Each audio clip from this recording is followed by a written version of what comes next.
Okay. So today, what we are going to learn basically three things. So the very first one is usage of storage state. Okay. So what is the purpose or meaning of storage state? That going to understand. Second thing, we are going to learn about tags. Okay, how they are useful and important for us. And the third one is Git workflow. Okay, so right now we are using anyways, like we are I'm pushing all the code to GitHub and you are pulling it out, but that's one part we are doing. I'll explain you the entire process which is generally followed in industry, and these may come as part of your interview questions as well, because many people don't use this UI mode. Instead, they use Git commands. So you should be aware about those Git commands as well. Okay. So let's understand first of all storage state. So as the name says, okay, storage state. Storage state means it is storing the state as in session. Okay, the login when you log in into the application, okay, you have some session stored as part of your cookies, and when once you click on log out, that particular session of cookies get deleted and your session expires. Okay, in case of our testing, day-to-day basis testing, or in case of automation, what we generally do, Selenium में भी आप लोगों ने देखा होगा, हम क्या करते थे कि भाई लॉग इन किया, फिर कुछ टेस्ट या मतलब आपने स्टेप्स परफॉर्म किए और लॉग आउट किया, अगेन आपने लॉग इन किया, फिर स्टेप्स परफॉर्म किए, एक एग्जीक्यूशन किया, वेरिफिकेशन किया और लॉग आउट किया. So this log in and log out use to keep on happening, है ना. ऐसा ऐसा नहीं होता था कि भाई लॉग इन कर दिया एक बार एंड दैट्स इट. उसके बाद जितने भी टेस्ट केसेस है वो सब फिर एप्लीकेशन में होना चाहिए ना. That generally that is the case. But हम मैनुअल टेस्ट केस लिखते हैं या मैनुअल टेस्टिंग हमने सीखा, तो हमारे सारे टेस्ट केसेस कैसे लिखते थे हम कि open URL, log in into the application and so right, from the beginning till and. But real time में जब हम एग्जीक्यूशन कर रहे थे तो हम लॉग इन एक ही बार करते और फिर सारे स्टेप्स अलग अलग टेस्ट केसेस के फॉलो करते रहते. तो ऐसा नहीं कि हम एक्चुअली ब्राउजर में एप्लीकेशन में बार बार लॉग आउट फिर लॉग इन करते रहते हैं ना. हम एक बार लॉग इन कर लेते हैं एप्लीकेशन में and whatever the steps we understand and then we perform the execution. Same चीज़ मुझे यहाँ पे भी चाहिए ऑटोमेशन. एक बार मैंने लॉग इन कर लिया एप्लीकेशन में एक टेस्ट में, बाकी के जितने भी टेस्ट है I don't want to log in again, I want to continue with the test. Say for example मैंने लॉग इन किया और मैं होम पेज पे या डैशबोर्ड पेज पे, whatever be the page after login, and from that page onwards I want to continue all other test cases. So login का process एक ही बार होना चाहिए और लॉग आउट का प्रोसेस भी शायद नहीं भी हो, या फिर आपके केस में नहीं भी रखो तो भी इट्स फाइन, बट लॉगिन एक ही बार होना चाहिए. तो how to do that? Because Playwright में क्या है, जितने भी टेस्ट केसेस हम लिखते हैं राइट, इस तरह से टेस्ट लिखते हैं, वो हर टेस्ट आइसोलेटेड है. आइसोलेटेड मतलब हर टेस्ट इंडिपेंडेंट है एक दूसरे का. एक टेस्ट कंप्लीट हो जाएगा, फिर ब्राउज़र क्लोज हो जाएगा, दूसरा स्टार्ट होगा, ऑटोमेटिकली ब्राउज़र ओपन होगा, पेज ओपन होगा उसमें और सारे स्टेप्स एग्जीक्यूट होंगे एंड अगेन वो ब्राउज़र क्लोज होकर मैं तीसरा टेस्ट स्टार्ट होगा. So all the test are isolated to each other. So how to utilize this? So anyways we are having this environment created last time हमने देखा था. We have these three things: URL, username and password stored over here. Now I'll be utilizing these three things as part of my test spec file. तो .env से हमें कैसे read करना है? एक तो ये सिंपली आप इंपोर्ट कर लेते हो .env.config, और पाथ में हमने क्या दिया, path.resolve process.cwd. cwd मतलब current working directory. Okay, whatever be your current working directory, it is resolving to that. So current working directory में env folder है आपका. So this is your env folder.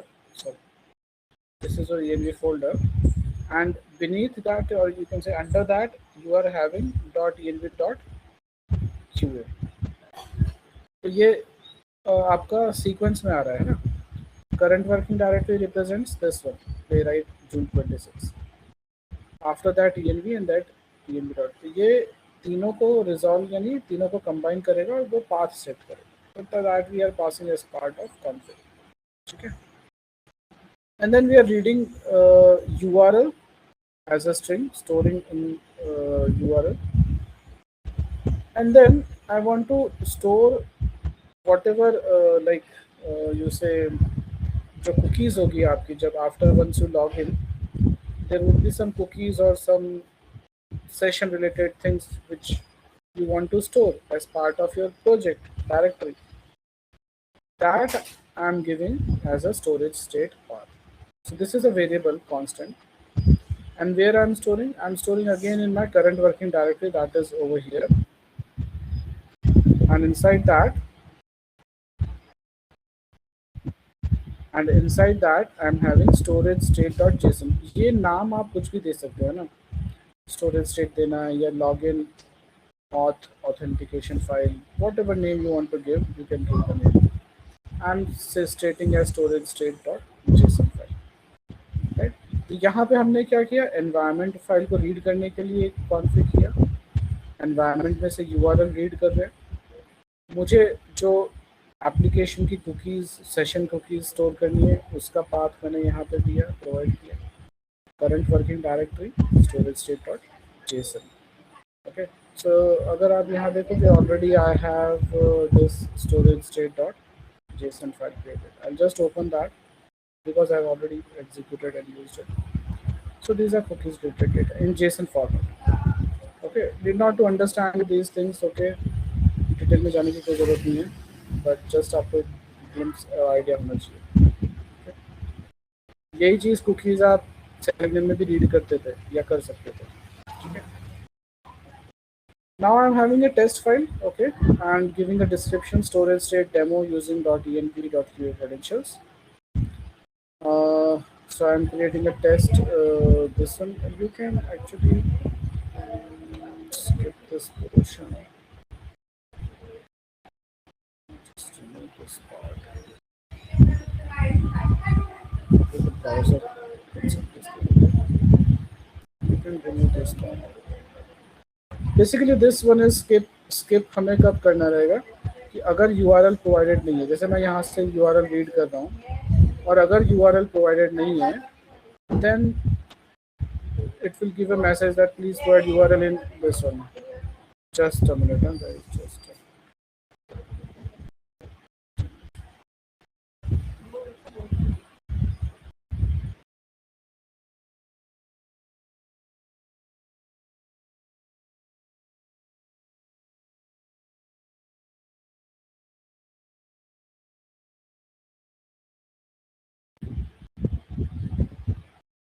chalo. So test.skip not URL means if you have not provided URL or URL is not been read or it is empty, you can say, then this message will come, please provide URL in env this one. Sir process जो है ये specifically कोई method है? A process, it's a namespace. Basically, last time I told you na, about if you want to read some value from environment file, then we use this particular line. Okay. I'm not sure exactly, but it is part of, I believe, Node.js only. It's a namespace. And this is nothing but a property of, जैसे हम system dot get property करते थे, if you remember in Java, Selenium, system dot set property get property, ये internal है। Sir so basically like framework करने से voice is not clear. Can you repeat? Sir आज हम बेसिकली क्या कर रहे हैं, लाइक फ्रेमवर्क डेवलप कर रहे हैं या फिर नहीं सर, यहाँ फ्रेमवर्क मैं आपको बता दूंगा कि कब डेवलप कर रहे हैं, स्टार्ट कर रहे हैं। So don't worry about it. Framework के हम थोड़े छोटे पार्ट्स ले रहे हैं जो हम शायद यूटिलाइज करेंगे इन आवर फ्रेमवर्क डेवलपमेंट। तो अभी मैंने जैसे आपको बताया, हाँ सर गो अहेड सर, यानी कि ये जो है कंटिन्यूअसली लाइक प्रोग्राम को कंटिन्यू रखने के लिए ये हम पर्टिकुलर यूज करेंगे कि वो कभी टर्मिनेट नहीं हो? नहीं, ऐसा नहीं, ऐसा बोल सकते हो कि टर्मिनेट तो देखो आपके टेस्ट के ऊपर डिपेंड करता है। आपका टेस्ट में जब आपके कोड कंप्लीट हो जाएगा तो ऑब्वियसली टेस्ट कंप्लीट हो जाएगा। तो ये टर्मिनेशन को रोकने के लिए नहीं है, लेकिन ये लॉगिन स्टेट को कंटिन्यूएशन में रखने के लिए है। जैसे ओके हम सेलेनियम में अगर आप याद रखो कि before method after method use करते थे, ये और सर। बिफोर मेथड में मैं आपको बताता था कि भाई लॉगिन का कोड रखो और आफ्टर मेथड में लॉग आउट का कोड रखो। तो कोड आपने लॉगिन लॉग आउट का एक ही बार लिखा है, हाँ सर। तो बाकी सारे टेस्ट में आप टेस्ट केसेस रन कर रहे हो, एग्जीक्यूट कर रहे हो, ये सर। है ना। तो हम यहाँ पे वैसे नहीं कर रहे, हम लोग लॉगिन का प्रोसेस एक ही बार करेंगे okay and we will store that particular session in storage state, one file, JSON file। Okay और सर। नेक्स्ट जितने भी आपके टेस्ट केसेस होंगे वो वही सेशन या कुकीज को रीड करके आगे कंटिन्यू करेंगे। Okay sir.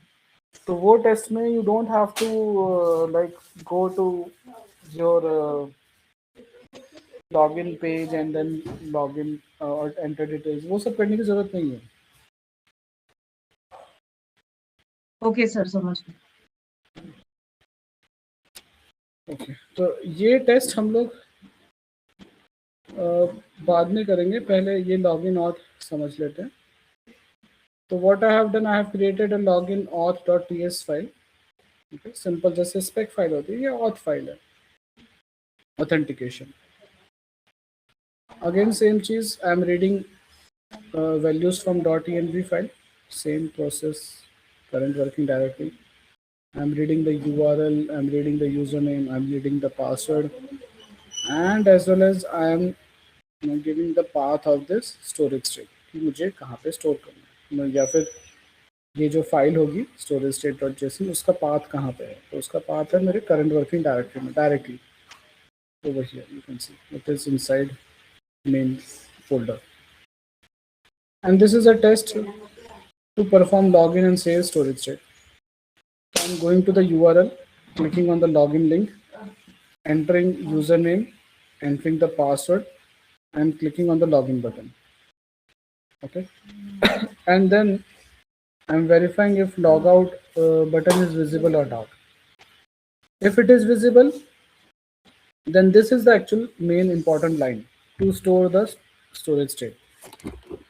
So I'm saying await context, await page.context, okay, storage state, and this is the path. So page.context basically means कि जो अभी फिलहाल context है, जो पेज का जो context है उसके बेसिस पे ये storage state मेथड है जिसपे हम ये storage state का path प्रोवाइड करें, that is this one, इस फाइल में वो स्टोर करते हैं information.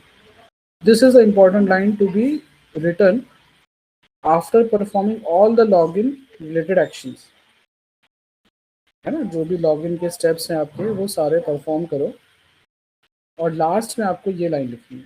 The moment this line comes in, login के जो सेशन या कुकीज होंगे वो इस पर्टिकुलर फाइल में स्टोर कर देगा जहाँ पे भी आपने मेंशन किया, करंट वर्किंग डायरेक्टरी या कोई फोल्डर आपने मेंशन किया यहाँ पे इस पोर्शन में, वहाँ पे स्टोर कर देगा। सो this is the name of file and this is the path, basically current working directory में डायरेक्टली स्टोर कर।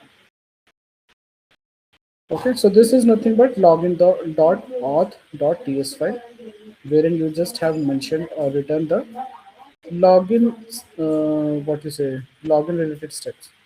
You are opening the URL, performing the login related actions, verifying login has been successful or not, and then you are storing it, the session state. Okay, so this is nothing but one particular login file.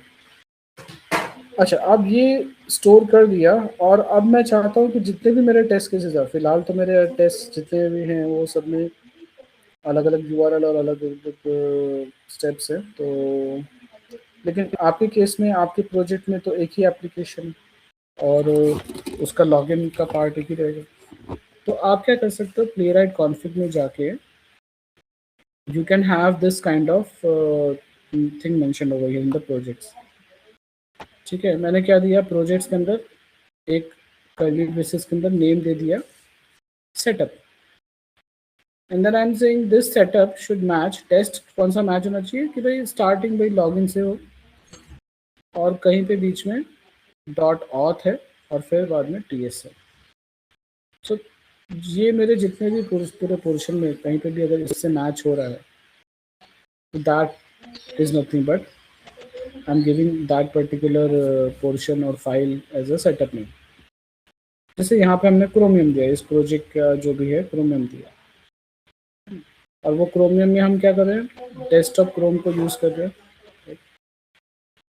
अच्छा, ये project जो chromium project है, जो हम Chrome browser में हम अपना project open करेंगे, रन करेंगे, उसकी डिपेंडेंसी क्या है, setup, which is nothing but this one. तो जितने भी आपके ये टेस्ट होंगे वो सारे क्रोम ब्राउज़र में रन हो रहे हैं, बिकॉज अभी हमने फायरफॉक्स और वेबकिट को कमेंट आउट कर दिया। तो जितने भी आपके क्रोम ब्राउज़र में ओपन होंगे वो सारे टेस्ट का डिपेंडेंसी किस पे है, सेटअप, यानी इस फाइल पे है।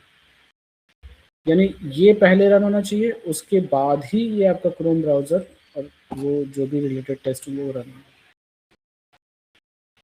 ठीक है, and for this particular chromium project I am saying कि यूज डेस्कटॉप क्रोम, ओके, क्योंकि क्रोमियम में सब कुछ आता है, एज भी ब्राउज़र आता है, क्रोम आता है ना, there are other browsers as well part of Chromium. So I'm saying कि okay, use devices as Chrome and use the storage state this file which I am storing over here. So दो तीन चीजें हम लोग कर रहे हैं, एक तो हमने ये सेटअप क्रिएट किया project, okay, and we are saying कि ओके सेटअप जो है it should match with this particular file name, with it should match with this regular expression. And before running any Chrome browser, okay, that particular project, Chromium project, this particular project should have is having a dependency of setup, यानी इसकी dependency है, तो ये Chrome run करने से पहले ये run होना चाहिए। ठीक है, और जब भी ये रन होगा उसमें स्टोरेज स्टेट कौन सा यूज होगा, तो ये दो तीन चीज़ें लिखनी पड़ेगी आपको, है ना, प्लेराइट कॉन्फ़िग में। एक तो ये सेटअप वाला पार्ट लिखना पड़ेगा, डिपेंडेंसीज लिखनी है और स्टोरेज स्टेट, ये तीन चीज़ें आपको याद रखनी है इफ़ यू आर यूजिंग और गोइंग फॉर स्टोरेज स्टेट। अगर नहीं जा रहे हो तो it's okay, you can skip this out, and आपके टेस्ट केसेस नॉर्मली वैसे वर्क करेंगे जैसे आप चाहते हैं। But this is important concept because this actually makes your life way much more easier. तो हमने पहले ये लॉगिन ऑथ फाइल क्रिएट की जिसमें हम लॉगिन का प्रोसेस कर रहे हैं, and we are storing the state. We have changed this config file, made this amendment, and third comes our test 10.spec file wherein we are utilizing this storage state. So we are saying new context. Okay, over here in this particular test, if you see, I'm saying browser instead of page. We are saying browser, and I'm saying okay, browser with a new context, and that particular new context should have this particular storage state. This new context should open or have this particular storage state. और वो storage state का path मैंने provide कर दिया, ये storage state का path है which I'm providing, basically this JSON file. So now your browser is opening with this particular session, and this new context is going to return a context, और वो context से नया page open करें, और वो नया page is nothing but your page, and then we say okay, page dot go to URL, then whatever you want to perform, you are performing. Okay. So this is one way of utilizing or storing your logging session and then utilizing the same in all your test cases. इसको थोड़ा हम लोग और refine करेंगे in our framework. Okay, we are going to define this entire process, but अभी आपको सिर्फ समझने के लिए, एक आइडिया देने के लिए मैं आपको बता रहा हूँ कि किस तरह से स्टोरेज स्टेट का आप यूज़ कर सकते हैं. ठीक है, and the main purpose is to store the particular specific session in login, okay, storage state JSON file using login auth.ts file, and then utilize the same JSON file in another test cases. बाकी के जितने भी test cases है उन सब में वो login का सेशन यूटिलाइज होगा. नेक्स्ट टाइम न्यू रन करोगे आप तो new storage state JSON file create होगी, है ना. और इसको और कोड को हम मॉडिफाई कर सकते हैं कि भाई अगर आप चाहते हो कि भाई अगर storage state dot JSON file नहीं है तो वो लॉगिन में जाएगा, और अगर ऑलरेडी है जेसन फाइल तो फिर लॉगिन के लिए जाएगा भी नहीं. ऐसा भी तो है ना, कुकीज ऑलरेडी स्टोर है तो फिर वो नया दोबारा क्रिएट नहीं करना चाहिए ना. नहीं तो क्या होगा, हमेशा डिपेंडेंसी आपने लिखा है कि लॉगिन आउट रन होना चाहिए, तो बार बार फिर वो रन करेगा और लॉगिन स्टेट स्टोर करेगा. तो वो मैं शायद ना भी चाहूँ. नेक्स्ट में सेशन थोड़ी देर के लिए तो एक्टिव रहेगा भाई, जब तक आपने लॉग आउट नहीं किया. So those kind of modifications we can do, but we'll see that in later on when we start explaining. Fine, ये concept समझ आया आप लोगों को login storage state वाला? If you want to get in depth of same or you want to understand it more, you can go to playwright.dev. यहाँ पे जाके सर्च में आप स्टोरेज स्टेट के बारे में पढ़ सकते हो, and it will give you the information. Save login, skip it next time. Okay. So यहाँ पे मेंशन है cookies cat information and local storage and you can go into depth of this if you want to. Storage state whatever you mention it. Okay. Or you can just ask in MCP, okay, or ChatGPT Copilot, I want to utilize this concept of storage state in my current project. Create specific files and make changes in Playwright config, and it will do that. So either you can write the code or yourself, or you can ask MCP server, or to do that. So need not to remember each and every line of code. You just have to remember this particular how to do that. Okay. Sure. This is done. Next, we can understand about tags. Next, we will understand about tags. So what do you understand by tags? So हम लोग ने selenium में groups सीखा था, right. Groups हम लोग group करते थे टेस्ट केसेस को based on like some name, smoke, regression, और फिर मुझे अगर टेस्ट एनजी रन करना होता था फाइल तो वहाँ पे मैं लिखता था groups run include something, right, name. तो यहाँ पे भी सेम चीज़ है कि अगर मेरे पास लाइक 50 to 100 टेस्ट केसेस हैं and in those 100 or 50 test cases, I have specific test cases related to smoke testing and few of the test cases related to regression file. तो मैं क्या कर सकता हूँ, मैं ऐसे टैग दे सकता हूँ. जैसे ये एक मेरा टेस्ट है, ओके, और ये दूसरा टेस्ट केस है. तो जस्ट एग्जांपल के लिए मैंने बताया कि ये टेस्ट है, इसके अंदर टैग क्या है, @smoke and @regression.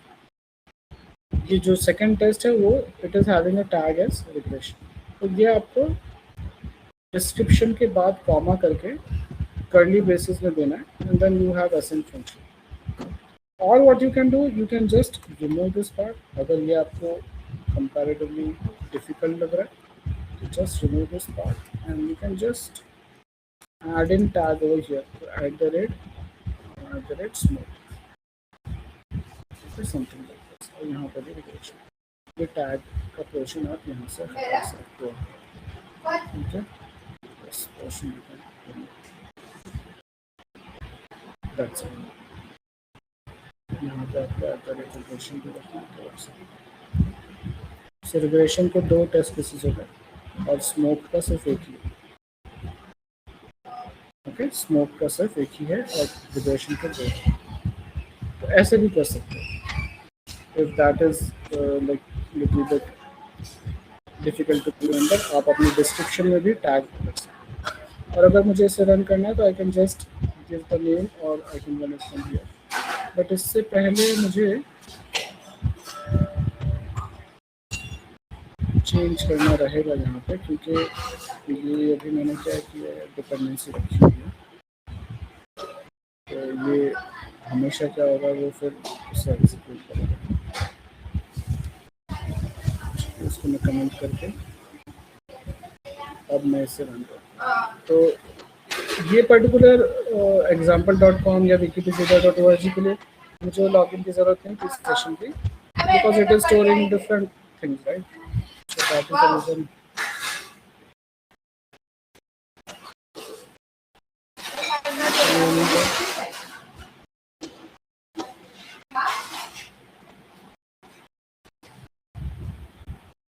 Basically it is written both the files right now. But अगर मुझे स्पेसिफिक रन करना है स्मोक रिलेटेड या रेगुलेशन रिलेटेड, जैसे अभी तो दोनों ही रन हुए, but if I want to run only specific file, I can take the help of this command npx playwright test -f grep @small. तो इससे क्या होगा, सिर्फ स्मोक रिलेटेड जो टेस्ट केस होगा that is this one, home page loads. Okay, that should only example.com.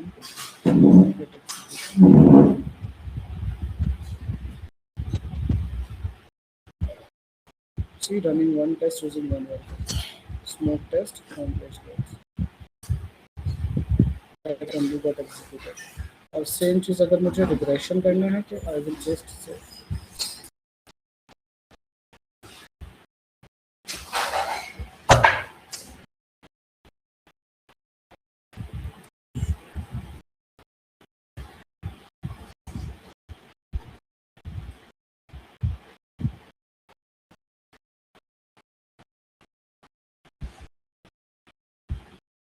you can see running two tests using two workers. अब because मैंने headed नहीं रखा है इसलिए वो अभी हेडलेस मोड में रन हुआ. मैंने आपको दिखा दी कुछ ब्राउजर ओपन हुआ, but actually it executed both the test cases. I hope this is clear guys, understood about this tags. सिर्फ आपको यहाँ पे @ करके लिखना है. इधर you can write as part of your description या फिर कॉमा करके टैग्स करके आप दे सकते हो कर्ली बेसिस. सर जो टर्मिनल पे हमें रन करना है वो एक बार आप भेजोगे सर चैट पे कमांड में. what I'll do, I'll create this all these commands in one particular file itself. मैं आपके साथ शेयर कर दूंगा. अभी फिलहाल अगर आपको चाहिए तो you can take it. Even Playwright में भी आपको मिल जाएगा, प्लेराइट की वेबसाइट पे. Let me show you that as well. आप इसके प्लेराइट के डेव जो वेबसाइट है ना उसमें जाके सर्च डेफिनेटली करना essential commands. all the things will be mentioned away. Run all tests, run a single test file, run a set of test files, run tests at a specific lines of run test. Run test by title, run test in header browser, workers, debug, UI mode.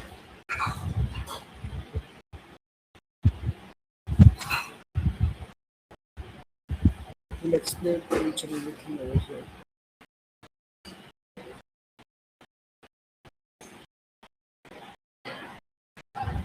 show the code. This is for HTML report. This is to install browsers. Code gen, debug, trace. These are some specialized commands. Even I have not tried with this. So you can go through this also. But yeah, tags का आपको अगर यहाँ पे देखना है, in your playwright.page, tags you can search tags. Text annotation. You can have something like this, है ना? जो curly braces के अंदर यहाँ पे tag दिया है. You can run with this command. तो just go through this docs. बहुत काफ़ी लंबी है और काफ़ी डिटेल ओरिएंटेड है. आप काफ़ी चीज़ें इसमें से भी सीख सकते हो और समझ सकते हो. And you can start creating your own notes based on your understanding. So this is done. Now I'll explain you about the Git workflow और how things. अब repository कोई भी हो सकती है. जैसे हमारी कंपनी में we are using Bitbucket. Probably you might be using GitHub as a repository. So GitHub and Git is both are different, right? GitHub is a repository, a place where all your files you can store. Common central repository है. और ये आपका local code है. और Git commands are like to run particular specific. They are commands which help you to interact with GitHub repository. And you can push the code, you can pull the code from GitHub, you can commit, do state changes. So वो सब चीज़ें हम कर सकते हैं. यहाँ पे अगर आप देखोगे visually तो जैसे यहाँ पे आए, let me just remove this test results and everything because ये सब कुछ आ जाता है.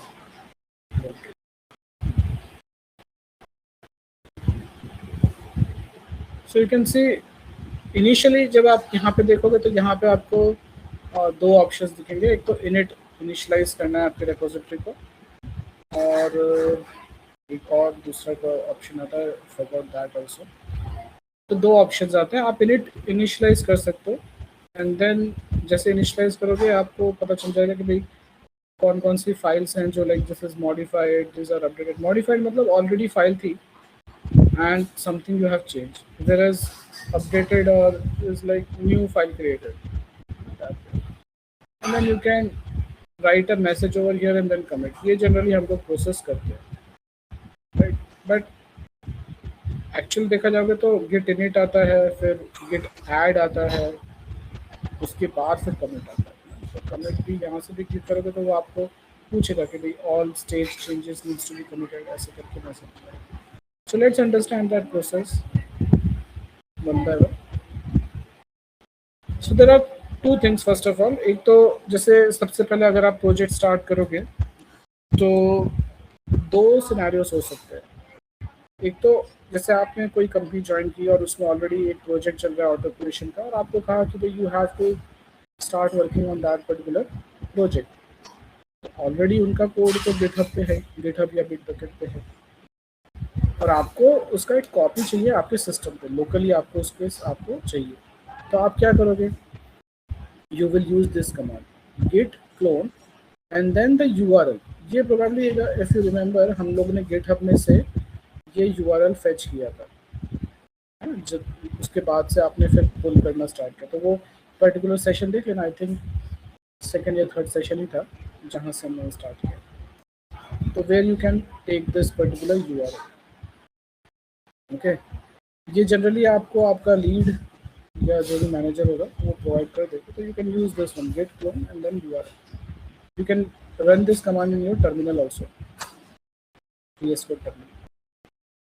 So what this will do, it will download the repository, create a local folder and connects it to the remote repository, that is origin. Remote repository हम origin के नाम से उसे कहते हैं. रिमोट रिपोजिटरी अपने गिटहब बिटबकेट की repository, and then move into that particular project. So जो भी आपने फोल्डर क्रिएट किया, आप उस पर्टिकुलर प्रोजेक्ट में फिर आप मूव ऑन हो गए। अब दूसरा सिनेरियो है कि भाई create a new local project and connect to an existing remote repository, यानी आप पहली बार नया प्रोजेक्ट स्टार्ट करो जिसमें ऑटोमेशन क्रिएट करना है। तो आपने आपके लैपटॉप में, पीसी में तो फ्रेमवर्क बना दिया और कोड लिख दिया, अब उसे आपको गिटहब पे अपलोड करना है या कनेक्ट करना है ना, एग्जिस्टिंग रिमोट रिपोजिटरी के साथ कनेक्ट करना है। तो ये एक बेसिक स्ट्रक्चर है कि भाई मेक डायरेक्टरी एंड सीडी। अब हम लोग जनरली क्या करते हैं, सी ड्राइव पे राइट क्लिक करके न्यू फोल्डर, नाम दिया फोल्डर का, और फिर वीएस कोड में वो फोल्डर ओपन कर रहे हैं और फिर इनिशियलाइज कर रहे हैं, है ना, सोर्स कंट्रोल से। सर ये जो कमांड है वो कहाँ पे हमें रन करना है? टर्मिनल पे कर सकते हो, ये जो ये टर्मिनल विजुअल कोड ना? हाँ, वीएस कोड के टर्मिनल। और अगर आप यहाँ देखोगे सोर्स कंट्रोल में, तो मैंने जैसे बताया, पहली बार आपको जब देखोगे तो गिट इनिट करके आएगा, है ना, इनिशियलाइज रिपोजिटरी। दो चीज़ें आती है, इनिशियलाइज करना, और अगर आप पहली बार ओपन करते हो वेलकम करके भी आता है आपका पेज।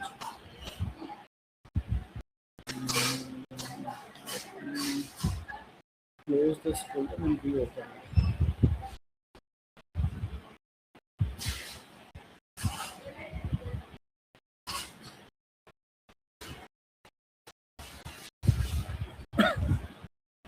सी यहाँ पे आपको ये ऑप्शन दिख रहा है,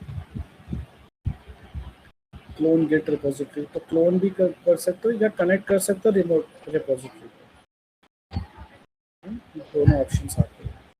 तो क्लोन मतलब ऑलरेडी आपके रिपोजिटरी में, गिटहब या बिटबकेट में ऑलरेडी है फाइल्स, उसको आपको यहाँ पे कॉपी करना। तो क्लोन। और कनेक्ट करना मतलब ऑलरेडी आपके प्रोजेक्ट में वीएस कोड में कोड है और उसे कनेक्ट करके पुश करना है रिमोट में। So both the options are available. अभी फिलहाल open this,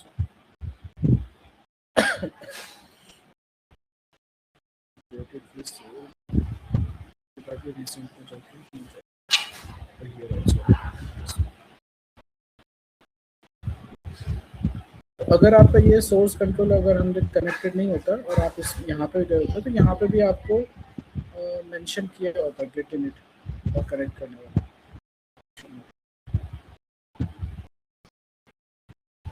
so that is git init and then you want to connect to the remote repository. तो उसका कमांड है git remote add origin and then you want to give the path of your repository.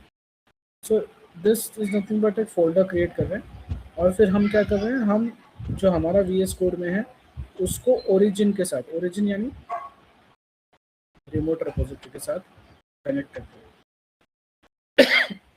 Okay, and then you are verifying git remote -v, so it will mention you, okay, what is that particular repository. Git status command actually shows which files have changed, which files are staged. जैसे अभी फिलहाल मैं यहाँ पे अगर आपको दिखाऊँ terminal में git status, okay, so I'll say git status,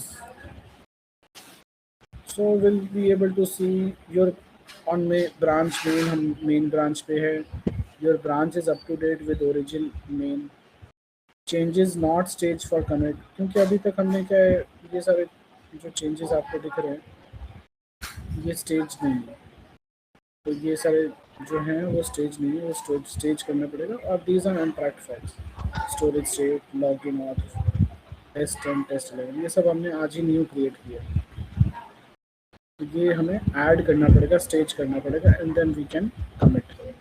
तो यहाँ से भी आपको वो सारे कमांड्स मिल जाएंगे, pull, push, clone, checkout, okay.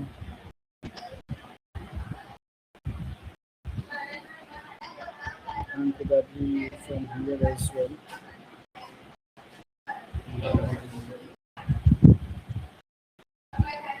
This one is fetch, pull, and this is push. The shortcuts are. Anyways, we'll come to this part.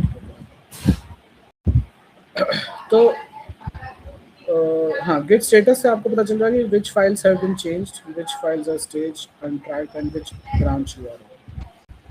तो this sir add, staged means? हाँ वही मैं बता रहा हूँ। स्टेज मतलब क्या होता है, कमिट करने से पहले हम स्टेज करते हैं, यानी हमारी डॉट गिट एक डेटाबेस होता है। आप समझो कि आपकी लोकल एक रिपोजिटरी है which is nothing but this VS code. ये लोकल रिपोजिटरी है जिसमें आपका सारी फाइल्स है।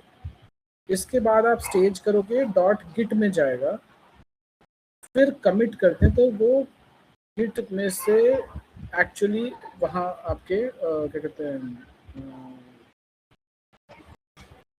इसका, if I have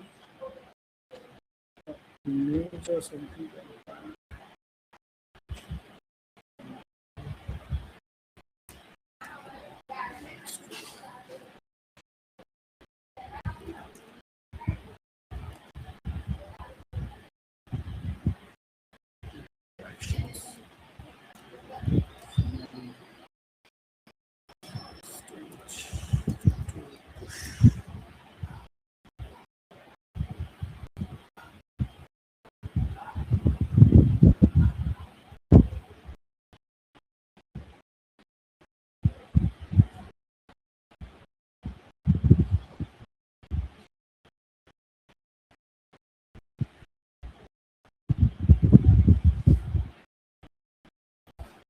this is the one working directory.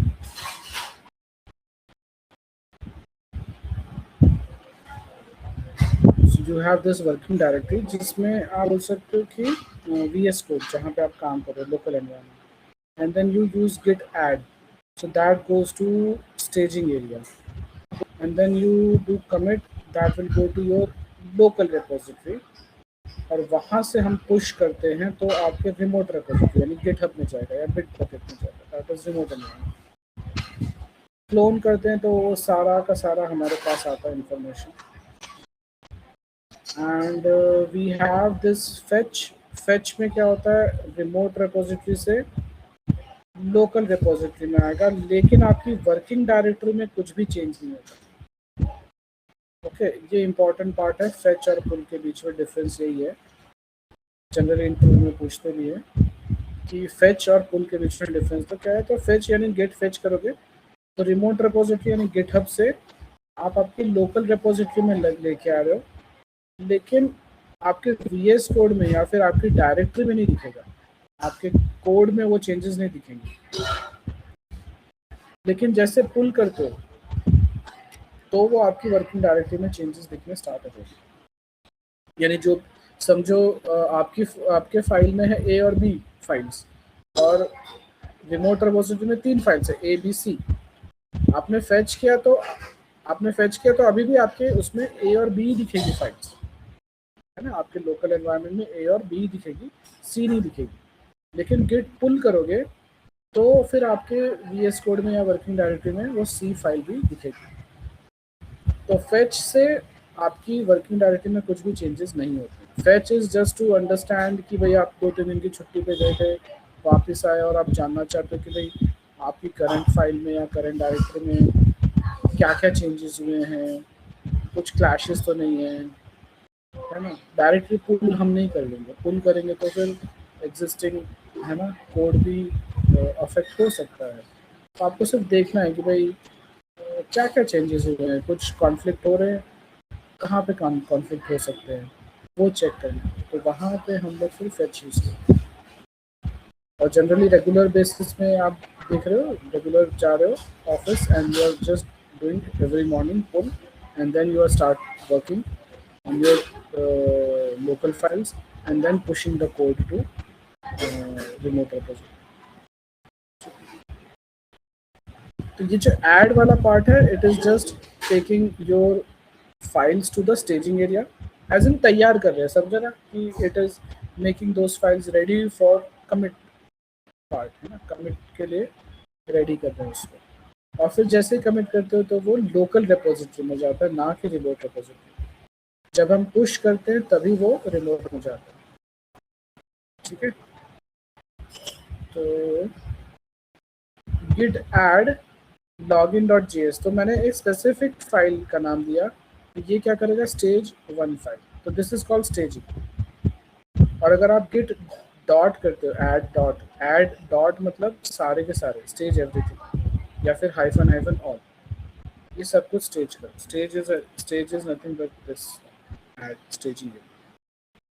Okay. And then you say git commit. So this is what we do generally, right?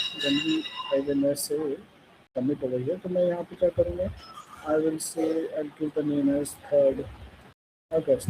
तो अगर आप नोटिस करना, मैं यहाँ commit करता हूँ, see यहाँ पे क्या है, there are no stage changes to commit. तो commit एक्चुअली कहाँ देख रहा है, commit स्टेज एरिया में देख रहा है, स्टेजिंग एरिया में देख रहा है, कि स्टेजिंग एरिया में तो कुछ भी नहीं है कमिट करने के लिए। तो अब वो बोल रहा है, would you like to stage all your changes and commit them directly. तो पहले उसने कहाँ चेक किया, स्टेजिंग एरिया में चेक किया। अभी मैं यस कर दूंगा तो इट विल कमिट, तो वो स्टेज और कमिट दोनों प्रोसेस एक साथ होगा, ठीक है। और hyphen M added login validation, तो ये hyphen M is nothing but message added login. तो ये जो मैं मैसेज प्रोवाइड कर रहा हूँ 3rd अगस्त, वो एक मैसेज है। आप कुछ भी दे सकते हो, डेट तो वैसे भी दिख जाती है आपके गिटहब पे। आप कुछ मैसेज दे सकते हो कि भाई explained tag related scenarios, explained storage state, ऐसा करके मैं कुछ मैसेज दे सकता हूँ। तो वो मैसेज मुझे गिटहब पे दिखेगा। Okay, so a commit creates a snapshot of your state changes. Git stores a snapshot locally, so that is in your local repository. Nothing has been pushed to GitHub or Bitbucket yet. Nothing has been pushed to GitHub or Bitbucket yet. तो अभी सिर्फ कहाँ पे है, अभी सिर्फ यहाँ पे है, local repository. It has not been pushed to remote repository.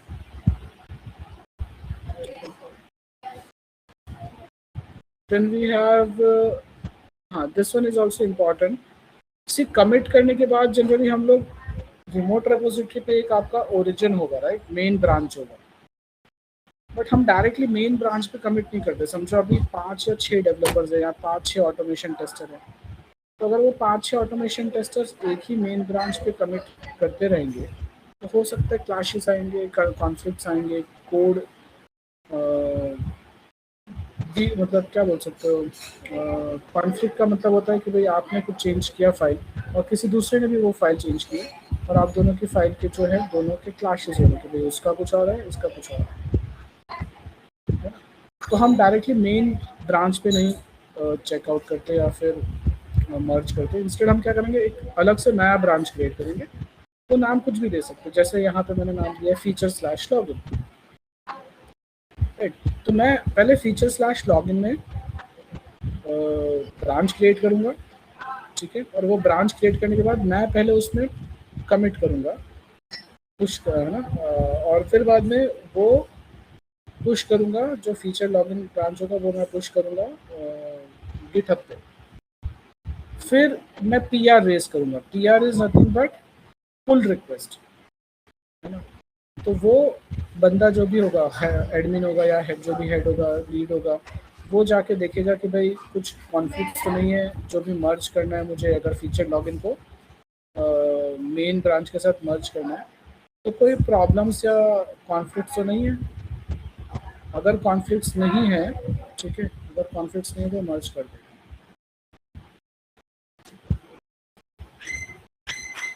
Checkout is nothing but moving from one branch to another. तो आप चेकआउट यूज कर सकते हो या फिर स्विच वर्ड यूज कर सकते हो। तो गिट स्विच -c feature/login, तो मैं इस पर्टिकुलर ब्रांच पे जा रहा हूँ।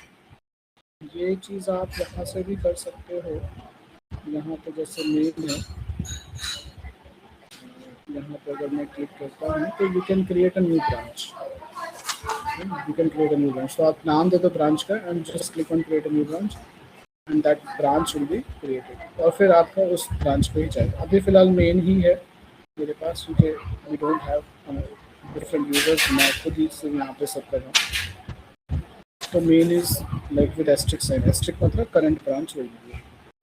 अगर मैं एक और ब्रांच क्रिएट कर दूंगा फीचर अनदर कुछ भी नहीं, तो दैट विल आल्सो बी, इस पर मैं क्लिक करूंगा तो I can see that branch also and I can move in that.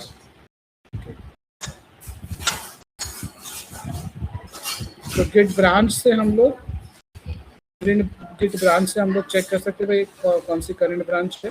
So example जैसे फीचर लॉगिन और मेन, तो अभी फिलहाल अगर मैं फीचर लॉगिन होता मेरे पास और मैं करंट ब्रांच वो होती तो वो दिखती star, star indicates current branch, और अभी फिलहाल मैं मेन जो तो मेन स्टार दिखता है।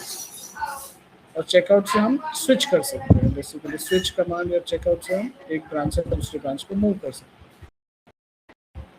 गिट पुल ओरिजिन, पुल बेसिकली क्या करेगा, जो भी आपका ओरिजिन मतलब आपका गिटहब जो भी आपका रेपोजिटरी है वो सब आपके फीचर लॉगिन में से पुल कर लेगा और आपके वर्किंग डायरेक्टरी में लेके आ जाएगा। पुश जो है अगेन आपके ओरिजिन में जो फीचर लॉगिन ब्रांच होगा उसमें वो पुश कर देगा। तो पहली बार करोगे तो हाइफन यू लिखना है, बाद में फिर हाइफन यू करके भी लिखने की जरूरत नहीं है, वो डायरेक्टली गिट पुश करोगे तो भी चलेगा। और गिट फेच मैंने आपको बताया, git fetch latest changes, difference between fetch and pull. Fetch downloads changes only, जबकि पुल क्या करता है, डाउनलोड भी करेगा और मर्ज करेगा आपके करंट ब्रांच के साथ। ठीक है, तो ये कुछ कमांड्स हैं, जैसे आप चेक कर सकते हो कि भाई आपने फेच किया, गिट फेच यूज किया, उसके बाद आपको चेक करना है कि to see what commits are coming, मतलब कौन कौन से कमिट्स हुए हैं 2-3 दिन में, है ना। तो आप git log head dot dot origin feature log, ये नाम चेंज कर देना फीचर लॉगिन, ये जो भी आपका ब्रांच का नाम होगा वो रखना है। And git difference head origin feature login to see exactly what code has been changed. तो इससे आपको पता चलेगा कहाँ कहाँ पे कौन कौन सा कोड चेंज हुआ। और मर्ज करोगे तो only when you are comfortable to you merge, तो मर्ज किसके साथ करना है, आपके वर्किंग डायरेक्टरी के साथ। So that is the benefit of git fetch. मैंने यहाँ पे कमांड, उसका पर्पस और VS कोड में इक्विवेलेंट जो चीज़ें हैं वो यहाँ पे मेंशन की हैं, जो आपको विजुअल UI बेस पे दिखेगा। अब जो नॉर्मल हम लोग प्रोसेस करते हैं डे टू डे बेसिस पे, वो ये रहता है कि जैसे पहले आप जाओगे ऑफिस में तो आप क्या करोगे, आपके पहले जिस ब्रांच पे आप काम कर रहे हो, जैसे मेन ब्रांच पे हम डायरेक्टली काम नहीं करते, तो हम एक नई ब्रांच क्रिएट करेंगे और उस पर स्विच हो जाएगी। तो से फॉर एग्जांपल मैंने ब्रांच का नाम दिया फीचर लॉगिन, तो मैं उस पर स्विच हो गया। फिर मैं ओरिजिन से यानी रिमोट रेपोजिटरी से जो भी सब है वो मैं फीचर लॉगिन में लेके आ जा रहा हूँ। सो गेट लेटेस्ट कोड, फिर आप अपने चेंजेस करोगे, you start working in that particular day, जो भी आपको काम दिया। फिर आप गिट ऐड करोगे तो स्टेज चेंज हुए, कमिट से पहले हम स्टेज करते हैं, और फिर आप कमिट करोगे विद अ मैसेज कि भाई मैंने लॉगिन पे काम किया तो एडेड लॉगिन टेस्ट, आपने किसी और पे काम किया तो वो मैसेज देना। And then you are pushing the code, git push origin and then feature. तो हम कभी भी मेन पे पुश नहीं करेंगे, जो भी आपकी ब्रांच होगी वो गिटहब पे या फिर क्रिएट करनी है उस पर काम करें, और फिर PR रेस करके आपको PR रेस करोगे, PR अप्रूव होगी तो फिर आप मर्ज करोगे या वो डायरेक्टली मर्ज कर देंगे जो भी लीव है। ठीक है, सो ये प्रोसेस गिट कमांड्स के थ्रू हो रहा है, यही चीज़ विजुअली आप कर सकते हो। ठीक है, तो ये जैसे 3rd अगस्त है, आप यहाँ पे जाके कमिट कर सकते हो, कमिट एंड पुश कर सकते हो। कमिट एंड सिंक का मतलब पुल एंड पुश दोनों चीज़ होगी। ठीक है, अभी फिलहाल मैं कमिट करता हूँ एंड आई से just, and instead of sync changes I'll just say push. I'm pushing the code on the main.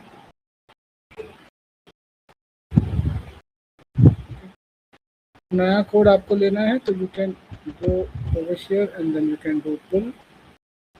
Clone एक ही बार होता है, चेकआउट से आप चेकआउट टू मतलब ब्रांच चेंज करना है, fetch है, commit करना है, stage all changes या unstage all changes, discard all changes, तो आपको यहाँ पे changes दिखते हैं, वो आपको stage करने हैं, pull and push sync दोनों साथ में करने हैं, ब्रांच को मर्ज करना है या नया ब्रांच क्रिएट करना है, रिमोट रिपोजिटरी के साथ कनेक्ट करना है, add remote, all these things are there. So the moment or the time you start working with these things, you will get used to it. मैं भी इतने सारे ये सब चीज़ें ये सब यूज़ नहीं करता हूँ. मेनली हम लोग एक ब्रांच क्रिएट करते हैं, उस पर पुश करते हैं, and then we merge to the main branch in. Okay.